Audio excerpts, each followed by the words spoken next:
उत्तर प्रदेश में कोरोना के बाद अब ब्लैक फंगस एक चुनौती बनकर उभरा है। ब्लैक फंगस के केस लगातार बढ़ते जा रहे हैं। लखनऊ, मेरठ के बाद ब्लैक फंगस अब छोटे शहरों में तेजी से बढ़ रहा है, जो चिंता का विषय बना हुआ है। सरकार का दावा है कि ब्लैक फंगस को लेकर सभी तैयारियां पूरी कर ली गई हैं, दवाओं की कोई कमी नहीं है। ये बात यहां पर कही गई है सरकार के द्वारा। उत्तर प्रदेश में लगातार ब्लैक फंगस के केस सामने आ रहे हैं, लगातार मरीज मिल रहे हैं। अभी हम आपको बताएंगे भी किस तरीके से छोटे जगहों पर भी ये अपने पैर पसारता जा रहा है। सरकार ने पूरी तैयारी का दावा किया है, लेकिन ब्लैक फंगस के मामले सामने आ रहे हैं। सरकारी अस्पतालों में सरकार का दावा है कि दवाओं की कोई कमी नहीं है। कोरोना के बाद ब्लैक फंगस यहां पर एक चुनौती बनकर उभरा है। जिस तरीके से अलग अलग शहरों में मामले सामने आ रहे हैं, ऐसे में डॉक्टरों के लिए भी ये ब्लैक फंगस चुनौती बन गया है।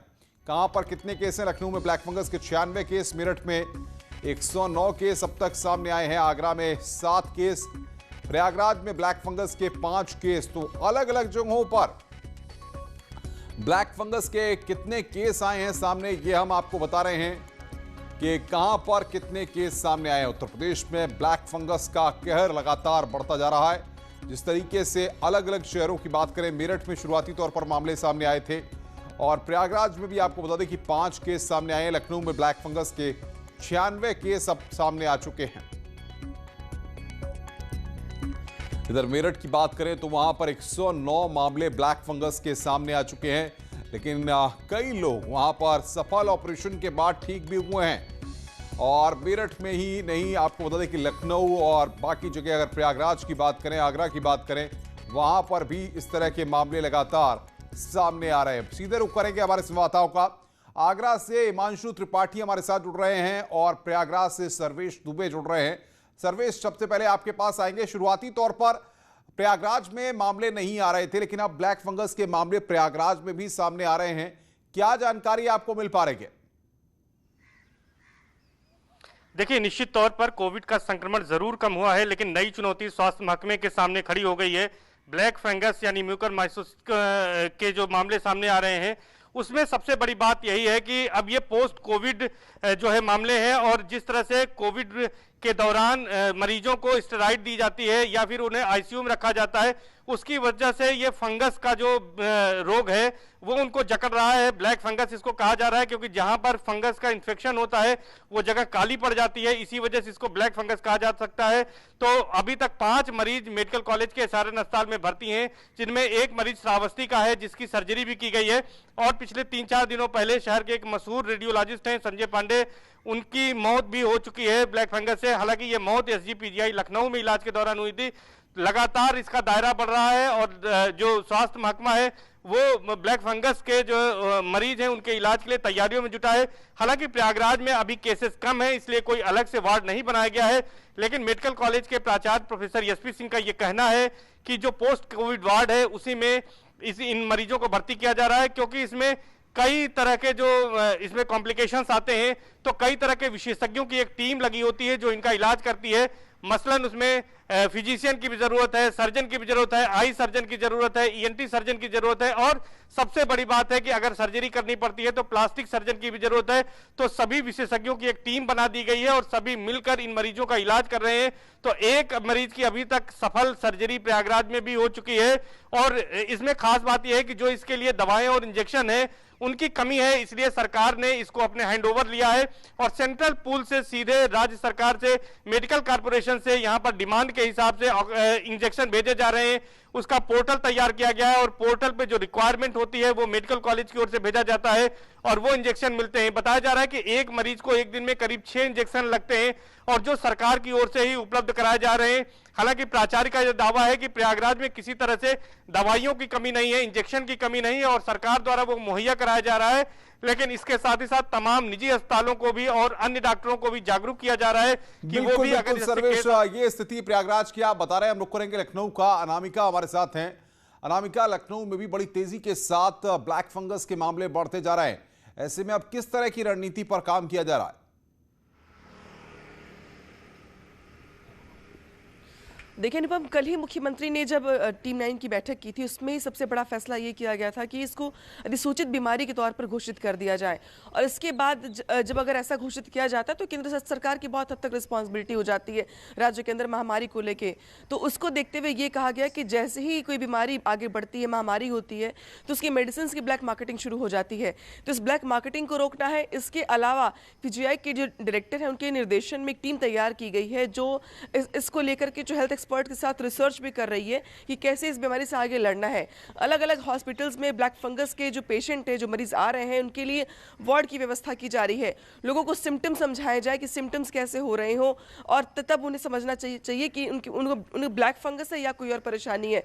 तो लोगों को जागरूक किया जाए। डॉक्टर्स की टीम बनाई गई है। इसके अलावा जो दवाइयाँ, मेडिसिन हैं, उसको लेके ये भी कहा गया कि जो सरकारी हॉस्पिटल है वहाँ पर तो मेडिसिन उपलब्ध हैं, लेकिन जो प्राइवेट हॉस्पिटल्स में जो लोग इलाज करवा रहे हैं वो भी अपने इस क्षेत्र में मंडलायुक्त को प्रार्थना पत्र दे करके वो मेडिसिन या इंजेक्शन हासिल कर सकते हैं। तो दवाई की कालाबाजारी ना हो, डॉक्टर्स की एक्सपर्ट टीम मौके पर तैनात रहे।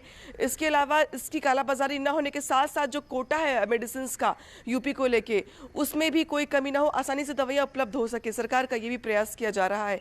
मॉनिटरिंग की जा रही है ग्रामीण क्षेत्रों में भी, क्योंकि अगर ये बीमारी शहरी क्षेत्रों में आई है तो यहाँ तक तो ठीक है, लेकिन अगर ग्रामीण क्षेत्रों में जाती है तो सरकार के सामने बड़ी चुनौती होगी। इन्हीं सारे सभी मुद्दों को लेकर कल मुख्यमंत्री ने मीटिंग भी की थी और निर्देश भी दिया था, और ये माना जा रहा है कि आने वाले दिनों में ब्लैक फंगस को लेकर सरकार कुछ और बड़े निर्देश दे सकती है। बिल्कुल अनामिका, आप बने रहिए हमारे साथ। रुक करेंगे मेरठ का, जहां पर सबसे पहले ब्लैक फंगस के मामले सामने आए थे। निखिल, कुछ अच्छी खबरें भी हैं, कुछ लोगों का सफल ऑपरेशन वहां पर हुआ है, लेकिन इस बीच आंकड़ा अब 100 के पार पहुंच गया है। ऐसे में किस तरह से लोगों को इलाज मुहैया कराया जा रहा है? क्या दवाएं वहां पर प्रॉपर मिल पा रही हैं? बिल्कुल अनुपम, अच्छी खबरें भी हैं, क्योंकि ब्लैक फंगस के पहले मामले वेस्टर्न यूपी के मेरठ में ही सामने आए थे और यहां पर 2 सफल सर्जरी की गई है, हालांकि प्राइवेट अस्पतालों में की गई है, और अभी तक मरीज स्वस्थ हैं। मैं आपको बता दूं कि मरीजों का आंकड़ा जो है वो 100 के पार चला गया है, क्योंकि मेरठ एक बड़ा सेंटर है। पश्चिमी उत्तर प्रदेश के मरीज यहां पर आते हैं और ब्लैक फंगस के करीब 109 मामले यहां पर अब दर्ज किए गए हैं। कुल 109 मरीज अलग अलग जिलों के भी यहां भर्ती हैं, जिसमें से 8 लोगों की मौत भी हो गई है। और मैं आपको बता दूं कि यहां पर अलग से एक वार्ड बना दिया गया है। मेरठ के मेडिकल कॉलेज में सबसे ज्यादा मरीज वहीं एडमिट है और बाकी अलग अलग प्राइवेट हॉस्पिटल्स में एडमिट है, और वहीं इसकी दवाएं कहीं कम ना पड़ जाए, इसके लिए पहले ही शासन को डिमांड भेज दी गई है। खुद डीएम और कमिश्नर इसकी मॉनिटरिंग कर रहे हैं कि कहीं दवाएं कम ना पड़ जाए। वहीं मेडिकल कॉलेज में अलग वार्ड तो बना ही दिया गया है, अलग से डॉक्टरों की टीम भी बना दी गई है, ताकि कोई कोताही ना बरती जाए इन लोगों के इलाज में। और जिस तरीके से ब्लैक फंगस को देखा जा रहा है, तो ये ब्लड की कोशिकाएं बिल्कुल ब्लॉक कर देता है, इसलिए इसका रंग काला हो जाता है। ब्लैक फंगस को समझने की भी जरूरत है कि आखिरकार क्या सिम्टम्स होते हैं और किस तरीके से उस पर काम किया जाए, और जब ये मरीज में डिटेक्शन हो तो उसकी सूचना सबसे पहले सीएमओ ऑफिस को देने की बात कही गई है। ये कल ही गाइडलाइन जारी की गई है, क्योंकि यूपी सरकार ने इसे महामारी घोषित कर दिया है। उसके बाद अलर्टनेस और भी ज्यादा बढ़ गई है। सीएमओ ने कहा है कि दवाई की कोई कमी नहीं है, केवल इलाज का तरीका वो इंपॉर्टेंट रखता है कि किस तरीके से इलाज हो रहा है, किस तरीके से इसका डिटेक्शन हो रहा है, और टीम इस पर किस तरीके से काम कर रही है। इसको लेकर एक मॉनिटरिंग कमेटी भी गठित की गई है, जो अलग अलग अस्पतालों में मॉनिटरिंग कर रही है कि ताकि ब्लैक फंगस के मामले और ना बढ़ पाए। वहां की सुविधाएं कैसी है, रखरखाव कैसा है और इलाज का तरीका क्या है, इस पर भी मॉनिटरिंग की जाएगी। तो अभी तक सीएमओ का साफ तौर पर कहना है कि भयभीत होने की जरूरत नहीं है, आप एहतियात से रहिए, कोरोना काल में जो गाइडलाइन दी गई है उनका पालन कीजिए, और जो ब्लैक फंगस के मामले सामने आ रहे हैं उस पर भी काम किया जा रहा है। और इसके बाद अब व्हाइट फंगस को लेकर भी अलर्ट जारी कर दिया गया है। टीम उस पर भी काम कर रही है कि कहीं व्हाइट फंगस के मामले बढ़ ना जाए। हालांकि अभी तक वेस्टर्न यूपी में एक भी ऐसा मामला सामने नहीं आया है। जी हाँ बिल्कुल निखिल, आप बने रहिए हमारे साथ। रुक करेंगे आगरा का, हिमांशु हमारे साथ हैं। हिमांशु, शुरुआती तौर पर आगरा में भी ब्लैक फंगस के मामले नहीं थे, लेकिन अब यहां पर मामलों में तेजी देखने को मिल रही है। किस तरीके से लोगों को इलाज मिल रहा है और क्या दवाइयां वहां पर लोगों को मिल पा रही हैं? जी बिल्कुल अनुपम, आगरा में शुरुआती दौर में कोई ब्लैक फंगस का केस नहीं था, लेकिन बीते 48 घंटों में एक महिला मरीज में पुष्टि हो चुकी है और उस महिला का सफल ऑपरेशन भी आगरा के एसएन मेडिकल कॉलेज में किया जा चुका है। और इसके अलावा 6 मरीज और जो हैं उनमें जो है ब्लैक फंगस के लक्षण पाए गए हैं। इनमें 3 की हालत गंभीर है।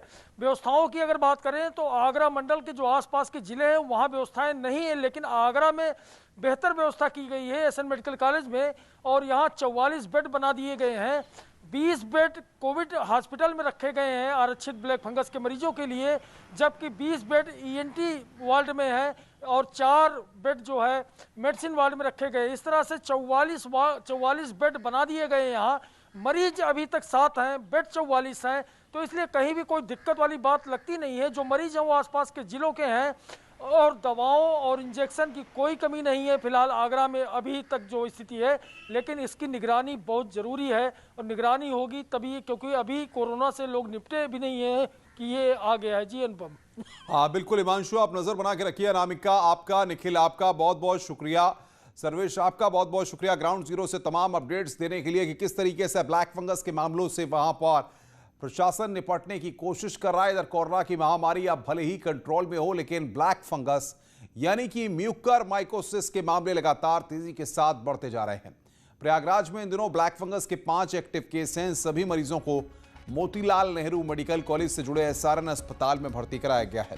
प्रयागराज मेडिकल कॉलेज के प्रिंसिपल डॉक्टर एसपी सिंह का दावा है कि किस जिले में पर्याप्त मात्रा में इंजेक्शन उपलब्ध है और ब्लैक फंगस के लिए अस्पतालों को तैयार किया जा रहा है। क्योंकि ये वायरस, ये फंगस इसके कारण नेक्रोसिस हो जाती है। जब ग्रो करता है तो ब्लड वेसल्स को ब्लॉक कर देता है, थ्रोम्बोसिस हो जाती है। थ्रोम्बोसिस होने से जिस एरिया में ब्लड सप्लाई होती है वो पूरा पोर्शन उसका उसमें डेड टिश्यू हो जाता है, डेड हो जाता है। नेक्रोसिस इसको बोलते हैं। इसी कारण फिर उसकी तरफ और आगे ये इसकी ग्रोथ होती रहती है, बढ़ता रहता है। तो ये पूरा पहले नाक से आँख में, आँख से ब्रेन में और लंग्स में भी कहीं भी इन्फेक्शन ये इस पे फैल सकता है। तो इसलिए वो डेड टिश्यू प्लस जो फंगस है इसको निकालना पड़ता है, तभी मेडिसिन का इफेक्ट आता है। अदरवाइज दवा का जो एम्फोटेरिसिन इंजेक्शन देते हैं या पोसाकोनाजाल टेबलेट देते हैं उसका इफेक्ट ही नहीं आएगा। वहीं आज इलाहाबाद हाईकोर्ट में कोरोना के बढ़ते संक्रमण पर दाखिल जनहित याचिका पर सुनवाई होगी। इससे पहले की सुनवाई में इलाहाबाद हाईकोर्ट ने सरकार को कोरोना की रोकथाम को लेकर उपाय भी दिए थे। कोर्ट ने कहा था कि प्रदेश के BHU, Gorakhpur, Prayagraj, Agra medical college को एसपीजी पीजीआई का स्तर का बनाया जाए।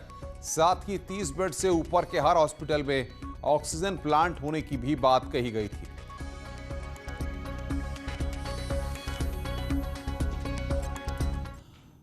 वहीं इससे पहले सुप्रीम कोर्ट ने इलाहाबाद हाईकोर्ट के उस आदेश पर रोक लगा दी जिसमें कहा गया कि उत्तर प्रदेश के सभी गांव को आईसीयू बेड वाले अस्पताल बनाए जाएं और हर गांव को 2-2 एम्बुलेंस मुहैया कराई जाएं। सुप्रीम कोर्ट ने कहा कि राम भरोसे जैसे शब्दों का इस्तेमाल न करें इलाहाबाद हाईकोर्ट। इसी मसले पर सुप्रीम कोर्ट ने साफ किया कि इलाहाबाद हाईकोर्ट की ओर से यूपी सरकार को दिए गए निर्देश को सलाह के तौर पर लेना चाहिए। इसके साथ ही सुप्रीम कोर्ट ने कहा है कि हाईकोर्ट को इस तरह के निर्देश जारी करने से बचना चाहिए जिन्हें लागू नहीं किया जा सकता। अव्यवहारिक आदेश न जारी करे हाईकोर्ट।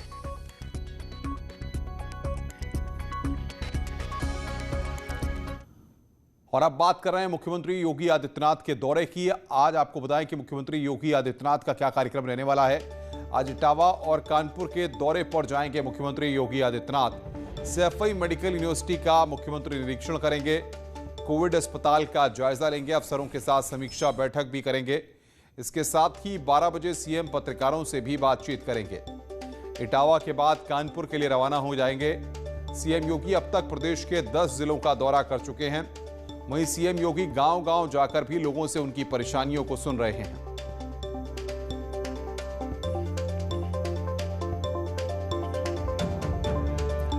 और बड़ी खबर की बात करेंगे बाराबंकी से। इस वक्त बड़ी खबर आ रही है, पशु तस्करों से मुठभेड़ हुई है। पुलिस मुठभेड़ में एक आरोपी गिरफ्तार किया गया। एक बाग में पशुओं को बांधकर रखने की सूचना थी। सूचना के बाद पुलिस वहां पर पहुंची तो पुलिस पर फायरिंग की गई है। बड़ी खबर, ये तस्वीरें हम आपकी स्क्रीन पर आपको दिखा रहे हैं। हेड कांस्टेबल इंद्रजीत यादव घायल हुआ है। 3 आरोपी फरार हैं। तलाश उनकी जारी है। थाना टिकैत नगर के खेता सराय का यह पूरा मामला है। बातचीत करने के लिए अनिरुद्ध हमारे संवाददाता हमारे साथ फोन लाइन पे। अनिरुद्ध, क्या जानकारी आपको मिल पा रही है, किस तरीके से मुठभेड़ हुई है? देखिए अनुपम, ये तड़के सुबह का मामला है जब थाना टिकैत नगर के अंतर्गत खेता सराय में जो खेतसराय आम का बाग है वहां पे मुठभेड़ हुई। ये 4 पशु तस्कर थे। अमूमन ये इसी तरीके की तस्करी करा करते थे, जिसकी लीड पुलिस को मिली और आज सुबह ही एक टीम गठित करी गई थी। उस टीम के साथ इनकी घेराबंदी करी गई, इनको रोकने का प्रयास किया गया और उसी के बाद जो ये तस्कर थे, इनमें से एक तस्कर जो था तौफीक, उसने पुलिस पर फायरिंग करी, जिसमें एक पुलिसकर्मी घायल हुआ। उसके बाद मौके से 3 जो तस्कर थे वो फरार हो गए हैं। हालांकि अभी भी कॉम्बिंग जारी है। उन 3 तस्करों को, जो इसके साथी थे तौफीक के, उनको पकड़ने की कोशिश करी जा रही है और जो घायल पुलिसकर्मी और ये जो तस्कर था, इनका स्थानीय जो वहाँ अस्पताल है सरकारी, वहाँ पे इलाज चल रहा है। जी अनुपम, किस तरीके से पुलिस को जानकारी हुई इन पशु तस्करों तक पुलिस वहां पर पहुंची और क्या काफी दिनों से तस्कर वहां पर सक्रिय थे? देखिए अनुपम, लगातार ऐसी लीड मिल रही थी पुलिस को लोकल लेवल पे कि ये जो तौफीक और इनके साथी ये वहाँ पे एक्टिव थे और इस तरीके की चीजें सुनने में आ रही थी, जिसके बाद इनके खिलाफ जो थी पेशबंदी करी गई और इसी की जवाबी उसमें आज तड़के सुबह जब इनकी घेराबंदी हुई टिकैतनगर थाना क्षेत्र के खेतसराय आम के बाग में, तब इन लोग तौफीक ने फायरिंग करी। तौफीक को रोकने की भी कोशिश करी गई थी और उसके बाद जवाबी फायरिंग में तौफीक भी घायल हुए और अन्य जो इनके 3 साथी थे ये मौके से फरार हो गए। हालांकि पुलिस जो है तौफीक से पूछताछ कर रही है और ये भी जानने की कोशिश कर रही है कि और कौन-कौन इसके बिल्कुल अनिरुद्ध, आप नजर बना के रखिए, आगे भी हम आपसे अपडेट लेंगे। तो कोरोना के मामले लगातार जिस तरीके से सामने आ रहे हैं, ऐसे में सरकार अपनी तरफ से कोशिश कर रही है लोगों की मदद की जाए और इस बीच में आपको बताएं कि सरकार ये भी कह रही है कि दवाओं की उत्तर प्रदेश में कोई कमी नहीं है। आगे बढ़ते हैं, खबर उन्नाव से, जहां पर सब्जी विक्रेता की पुलिसकर्मी के पिटाई से मौत का आरोप लगाया गया है। परिजनों ने पुलिस की पिटाई से कोतवाली में मौत का आरोप लगाते हुए उन्नाव और दोई मार्ग पर जाम लगा दिया। वहीं परिजनों ने आसपास की दुकानों को जबरदस्ती बंद कराकर जमकर हंगामा किया है। पुलिस और परिजनों के बीच तीखी झड़प हुई, करीब 5 घंटे तक जाम लगा रहा। एसपी ने मामले की जांच कराकर कार्रवाई का आश्वासन दिया है। किसको पुलिस पकड़ी, किसका मारी, मार के थाने लगे, थाने में गेम लवान तो उनका मरा मिला वहीं मरा मिला उनका, फिर यहाँ अस्पताल यहाँ छोड़ गए। थाना बांगर मऊ में लॉकडाउन का अनुपालन कराने के लिए आज एक व्यक्ति पुलिस थाने लाया गया, जिसकी पुलिस थाने पर आकर के तबीयत खराब हुई और उसको तत्काल CSC अस्पताल में भर्ती कराया गया, जहां पे इलाज के दौरान उसकी मृत्यु हो गई।